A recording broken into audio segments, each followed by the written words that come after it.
Hello, स्वागत है आपका कॉमिक्स की दुनिया में। और आज हम पढ़ने वाले हैं बांकेलाल की एक और नई कॉमिक्स जिसका नाम है गुल्लोक का खजाना। तो हम पहले तो इसका कवर पेज देख लेते हैं। कवर पेज पर एक राक्षस है जिसके हाथ में ये कुछ रस्सियाँ है और इनके नाक में या मुंह में ये रस्सियाँ इस तरह से डाली हुई है। जहाँ पे घोड़े होने चाहिए, घोड़े की जगह इन लोगों को लगाया। जहाँ पे ये है हमारे महाराज, ये सेनापति, ये प्रधानमंत्री और ये है बांकेलाल, हमारे कहानी का हीरो, जो बेसिकली एक चार्ली चैपलिन जैसे दिखता है। तो स्टार्ट करते हैं अपनी कहानी को, गुल्लोक का खजाना। ओके। बांकेलाल को एक दिन एक ऋषि तुक्काचार्य ने कुछ कहा। बस बांकेलाल, अगर तू कल प्रातः ढीठ नदी में स्नान करे तो तुझे खजाना मिलने का योग है। हा हा हा। बांकेलाल कहता है, खजाना। बांकेलाल जा पहुंचा ढीठ नदी में स्नान करने। तो ये नदी में स्नान करेगा तो इसे खजाना मिलेगा, ऐसा उसे कहते हैं तुक्काचार्य। खजाना, ओके। खजाना देखने के लिए मेरी आंखें तरस रही हैं। तभी, अरे ये क्या, मैं तो भंवर में फंस गया। गुलुप गुलुप गुलुप। बचाओ, कोई है? उस कमबख्त ऋषि तुक्काचार्य की बातों में आकर मैं क्यों डेट नदी में कूद पड़ा। हे भंवर तो मुझे पाताल में खींचे जा रहा है। खजाने के लालच में मारा गया तू बेटे बांकेलाल। तो बांकेलाल इसमें डूबता चला गया।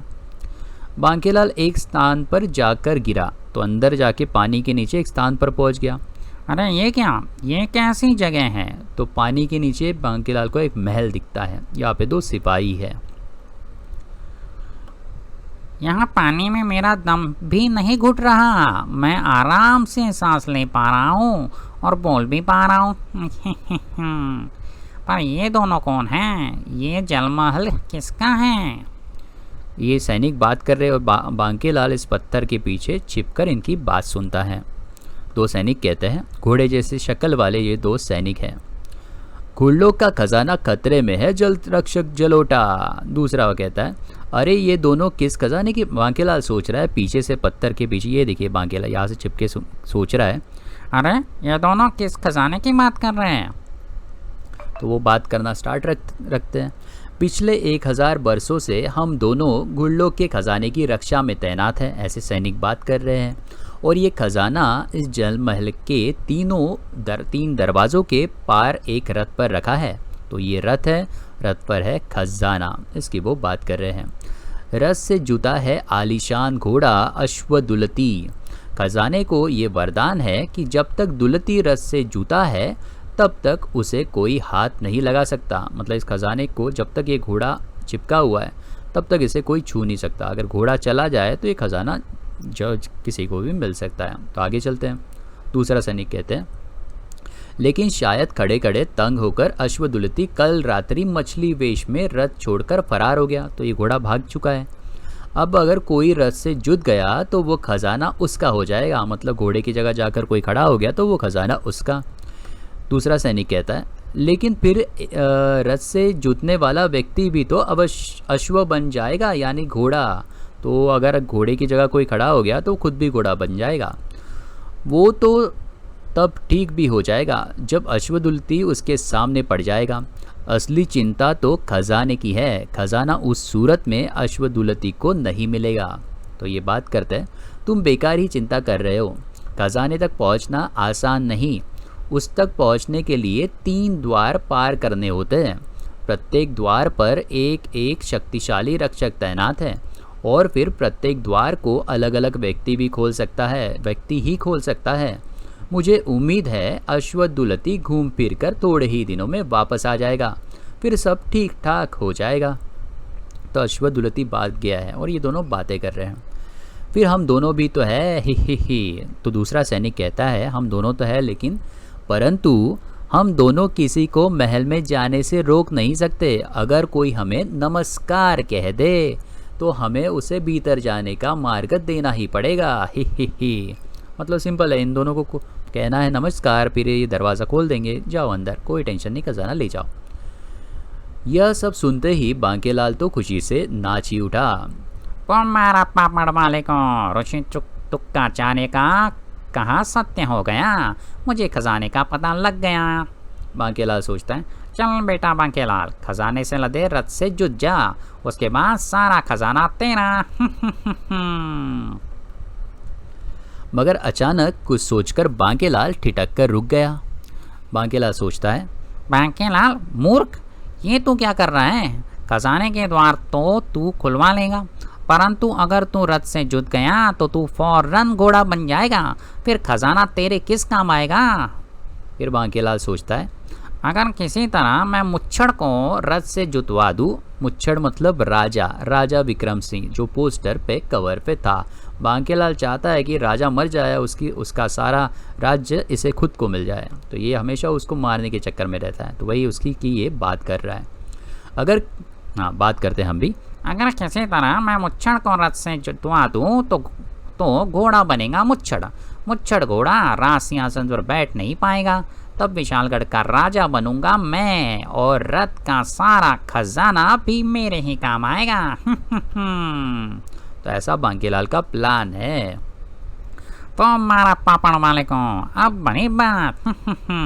चल बेटा बांके, वापस विशालगढ़। बांकेलाल ढीठ नदी से बाहर निकला। चल, महल तक पहुंचने का रास्ता मैंने देख लिया है, अब मोटे को यहाँ लेकर आता हूँ। तो ये चला मोटे को, मतलब महाराज को लाने। इधर विशालगढ़ में प्रवेश कर चुका था एक भयानक संकट। मेरा नाम नकेलची, मुझे लोगों की नाक में नकेल डालने में बड़ा मजा आता है। तो ये है राक्षस, इसका नाम है नकेलची, लोगों की नाक में नकेल डालता है, मतलब नाक में पट्टा। चल मेरी नकेल, अपना काम शुरू कर। लोग कहते हैं भागो भागो, और ये नकेल छोड़ी इन्होंने, नकेल मतलब ये पट्टा। नकेलची ने पलक झपकते ही कई लोगों की नाक में नकेल डाल दी। अब तुम मेरे घोड़े बन गए हो। तुम्हारी नकेल मेरे हाथों में है। अरे बाप रे, घबराओ नहीं, शहर का एक चक्कर लगवा कर मैं तुम्हें छोड़ दूंगा। मुझे 1001 लोगों की नाक में नकेल डालनी है। तो इनका चक्कर लगवाएंगे 1000। वाह रे वाह। और राजमहल में क्या हो रहा है? उसी समय महल में बांकेलाल भी अपना पासा फेंक चुका था। बांकेलाल महाराज से कहता, ये है महाराज मुच्छड़, मतलब विक्रम सिंह। महाराज, उस रथ से कोई राजा ही जूझ सकता है, यानी केवल आप ही रथ को जल महल से बाहर ला सकते हैं। तो बांकेलाल बेसिकली यहाँ पे झूठ बोल रहा है। ये चाहता है कि महाराज वहाँ पे खड़ा हो जाए और घोड़ा बन जाए और उसका राज्य बांकेलाल को मिल जाए। महाराज, उस खजाने में मैंने कई हार भी देखे हैं जो रानी जी पर खूब सजेंगे।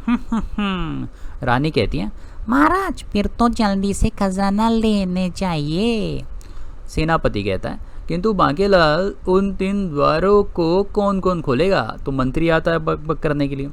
ये मैं बताता हूँ। सबसे पहला द्वार खोलेगा सेनापति। मैं सेनापति कहता है मैं, ये बहुत ही डरपोक रहता है सेनापति। दूसरे मंत्री कहते हैं हाँ। दूसरा द्वार खोलेगा बांकेलाल। बांकेलाल कहते हैं ठीक है। और तीसरा द्वार खोलेंगे खुद महाराज, क्योंकि रथ से जुटकर खजाना उन्हें ही लाना है। महाराज कहते हैं मुझे मंजूर है, इस खजाने का उपयोग राज्य की भलाई के लिए किया जाएगा, इसलिए मैं खजाने से भरा रथ लेने जरूर जाऊंगा। सेनापति कहता है परंतु वो महाराज, मैं कह रहा था कि एक छोटे मोटे दरवाजे को खोलने का काम मुझे शोभा नहीं देता, क्या मेरे बदले कोई सैनिक नहीं जा सकता? तो ये बहुत ही डरपोक है सेनापति। महाराज कहते हैं नहीं, अब सब कुछ तय हो चुका है प्रबंध मंत्री, हमारे जाने की व्यवस्था करो। तो ये कहते हैं जो आज्ञा महाराज। इधर नदी के किनारे पहुंच गए महाराज, हमारा बांकेलाल हीरो, ये डरपोक सेनापति।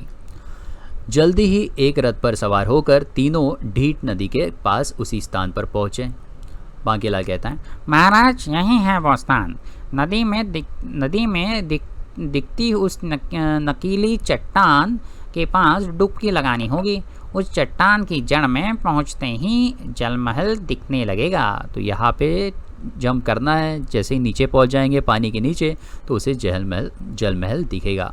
महाराज कहते हैं, परंतु पहला दरवाज़ा खोलने तो सेनापति को जाना है। सेनापति जाओ। जो जाता हूँ महाराज। सेनापति नदी में कूद गया। बांकेलाल कहता है, जल महल के द्वार पर खड़े पहरेदारों को नमस्कार कहना मत भूलना। नहीं भूलूंगा। और महाराज और ये बात करते हैं। महाराज कहते हैं, बांकेलाल, जब तक सेनापति पहला दरवाज़ा खोलकर वापस लौटेगा तब तक हम यहाँ क्या करेंगे? बांकेलाल कहता है, यहाँ खट्टी मीठी आमियाँ लगी हुई हैं महाराज, आइए तब तक आमियाँ खाते हैं। इधर ये सेनापति पहुँच गया अंदर नीचे ये दोनों सैनिकों के सामने। सेनापति जलमहल के द्वार पर निर्विघ्न जा पहुँचा और नमस्कार। ही। अरे इसने तो हमें नमस्कार कर दिया। ये सैनिक कहते हैं। दूसरा सैनिक कहता, अब तो द्वार खोलना ही पड़ेगा। जाओ। द्वार खोलते हैं, सेनापति अंदर आता है और सैनिक कहता है वो, जाओ, मगर ध्यान रहे भीतर प्रवेश करते ही तुम्हारा सामना उठक से होगा। तुम उसे परास्त किए बिना अब वापस नहीं लौट सकते। सेनापति सोचता है, अबे बेटे सेनापति, जल्दी से तलवार कसकर पकड़ ले, मतलब ये लड़ाई करनी पड़ेगी। जैसे ही सेनापति इस ओर आया द्वार बंद हो गया। खटाक, दरवाज़ा बंद। सेनापति फंस गया। वो सोचता है, उठक कहीं नज़र नहीं आ रहा, द्वार भी बंद हो गया है, तो जो अब तभी खुलेगा जब मैं उठक को परास्त कर दूंगा। तभी ये पड़ा उसको एक मुक्का। हाय, मेरा कान किसने पकड़ लिया? तो इसका पकड़ लिया कान। उठक ही होगा, ये है उठक। तू मुझे ही तो ढूंढ रहा था। ही, मेरा नाम ही उठक है। ही। चल अब जल्दी से कान पकड़कर 100 उठक बैठक लगा, वरना ये त्रिशूल तेरी छाती में खोप दूंगा। सैनिक अपना सेनापति कहता, पहले मुझे वो दरवाज़ा खोलने दो। उठक कहता है, जो भी उस दरवाजे को खोलने यहाँ आता है उसे 100 उठक बैठक लगानी ही पड़ती है। ही। सेनापति कहता है, अगर मैंने उठक बैठक लगा ली तो उठक कहता है, अगर मैं तेरी उठक बैठकों से प्रसन्न हो गया तो मैं तुझे छोड़ भी सकता हूँ। ही। तो सेनापति कहता है, तो फिर ठीक है, मैं उठक बैठकें लगाता हूँ। सेनापति सोचता है, इसे नाराज़ करना ठीक नहीं होगा, वरना ये अपनी त्रिशूल घोंप देगा। इधर ये उठक अपनी त्रिशूल को धार बना रहा है यहाँ पे। शाबाश, जल्दी कर, अब तक मैं अपने त्रिशूल को धार तेज कर लूँ, त्रिशूल की धार तेज कर लूँ। और यहाँ पे उठक बैठक ने मारना स्टार्ट कर दिया। 1 2 3 4 चालू है इनका। 10 11 20 40 मर गया मैं तो, टांगे जवाब दे रही है। पर 100 उठक बैठकें तो पूरी करनी होगी। 50। सेनापति थक गया उठक बैठक मार के। ही, तेरी 50 उठक बैठकें पूरी हो गई और मेरे त्रिशूल की धार भी पैनी होती जा रही है। 60 61 70 80 90 और पूरे 100। अब तो तू मुझसे प्रसन्न हो गए होगे, मुझे दरवाज़ा खोलने दो। उठक कहता है, ही, दरअसल किसी पर प्रसन्न ही नहीं होता, पर उठक बैठकें शुरू करने से पहले ऐसा कहना पड़ता है, वरना कोई उठक बैठकें लगाएगा ही नहीं। ही। उठक बैठक फिर कहता है, जबकि इस त्रिशूल का वार उसी व्यक्ति पर किया जा सकता है जिसने 100 उठक बैठकें लगा ली है। अगर तू 100 उठक बैठकें न लगाता तो मैं तुझ पर वार नहीं कर सकता था, पर अब तू मेरे त्रिशूल के प्रहार से नहीं बचेगा। तो उठक बैठक ने चालाकी की, इससे 100 उठक बैठकें लगवा ली, क्योंकि ये त्रिशूल उस पर ही काम करेगा, उसको ही मार पाएगा जिसने 100 उठक बैठकें लगा ली हो। फंसा दिया सेनापति को। आगे कहता है उठक, ये त्रिशूल मेरी जान लेने सेनापति कहते हैं, सॉरी, ये त्रिशूल मेरी जान लेने जा रहा है, मुझे उठकर भागना ही पड़ेगा। भाग सेनापति, वरना आज गया तू जान से। उठक कहता है ही, ये त्रिशूल जब चलता है तो एक जान लेकर ही दम लेता है, तो एक जान तो लेगा ही त्रिशूल चलेगा तो। देख बे सेनापति, धीरे भागियो, त्रिशूल कहता है धीरे भागियो, मैं कछुआ देवता का त्रिशूल हूँ, ज्यादा तेज नहीं भाग सकता, तू तेज भागेगा तो मैं तुझे मारूंगा कैसे। त्रिशूल भी बात करता है, बढ़िया है। ये सेनापति भागता है, इस मूर्ति के पीछे छिपता है, तो ये जो त्रिशूल है मूर्ति को ही काट डालता है। सेनापति ने बचने के लिए उस मूर्ति के पीछे छलांग लगाई, तो त्रिशूल ने मूर्ति ही काट ली, इसने तो मूर्ति ही चीर डाली। आगे त्रिशूल साय से सेनापति पर झपटा। सेनापति सोचता है ऐसे ही ये मुझे भी चीर डालेगा, मुझे पहला दरवाज़ा खोलने के लिए नहीं आना चाहिए था, बल्कि दूसरा दरवाज़ा खोलने के लिए आना चाहिए था। थोड़े तो त्रिशूल कहता है थोड़ा धीरे धीरे नहीं भाग सकता क्या। त्रिशूल भी बात करता है, बढ़िया। मैं बचने के लिए पत्थर की जिस मूर्ति के पीछे छलांग लगाता हूँ, ये त्रिशूल उसे तोड़कर फिर मेरे पीछे पड़ जाता है, मुझे उठक के ही पीछे जाके छिपना होगा। तो ये उठक के पीछे जा रहा है छिपने के लिए। ये देखो प्रधानमंत्री जाके छिप गया उठक के पीछे। उठक जी मुझे इससे बचा लो। ओ, और त्रिशूल किसे मारता है, उठक को ही मार डालता है। ओ ये क्या, मेरा ही जूता मेरे ही सिर पड़ गया, वही मर गया। सेनापति कहता है वो मारा त्रिशूल को एक जान लेनी थी, सो उसने ले ली। ये कहता है त्रिशूल को एक जान लेनी थी, उसने ले ली, मैं बच गया। सेनापति बच गया और उठक मर गया। उठक मारा गया, ही त्रिशूल उसकी छाती में धंसा है, ही यानी अब कोई खतरा नहीं। और ये रहा पहला दरवाज़ा जिसे अब मैं आराम से खोल सकता हूँ, ही खुल गया दरवाज़ा, खुल गया द्वार। अब जल्दी से चलो वापस, कहीं कोई और मुसीबत ना आ जाए। और ये हमारा सेनापति पहुंचता है वापस नदी के किनारे। ये आगे का पार्ट हम पढ़ेंगे हम इस कहानी के दूसरे पार्ट में। तो मिलते हैं दूसरे पार्ट में, तब तक के लिए ख्याल रखिए और जल्दी से दूसरा पार्ट देखिए। मिलते हैं पार्ट 2 में इस कहानी के। टेक केयर, बाय बाय, शब बखैर।